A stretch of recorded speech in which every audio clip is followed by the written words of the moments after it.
Leo ni ile siku ambayo tutaanzisha rasmi muradi mkubwa sana katika mji wetu wa Nairobi. Hii muradi hapa inaanzia kule Ondiri, kule Kikuyu, na inaenda mpaka kule mahali ambapo inaitwa, tunaelewana? Mpaka inaenda Dandora kule kwa falls ya Dandora kule chini. Tunaelewana? Na hii muradi ni mradi ambayo itapatia vijana wa Nairobi, vijana 40,000 watafanya kazi katika hii program ya Climate Works na mambo ya Nairobi River Commission. Nairobi hoye!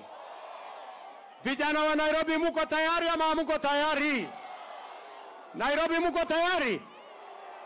Mimi najua kwanza tuko na vijana 22,000 tayari, lakini mimi natangaza hapa leo ya kwamba tutaongeza vijana wengine 18,000 waungane katika mradi huu wa Climate Works, ndio watusaidie katika hii mradi ambayo ni mradi mkubwa sana katika mji wetu wa Nairobi, mradi ambayo itasafisha mji wa Nairobi,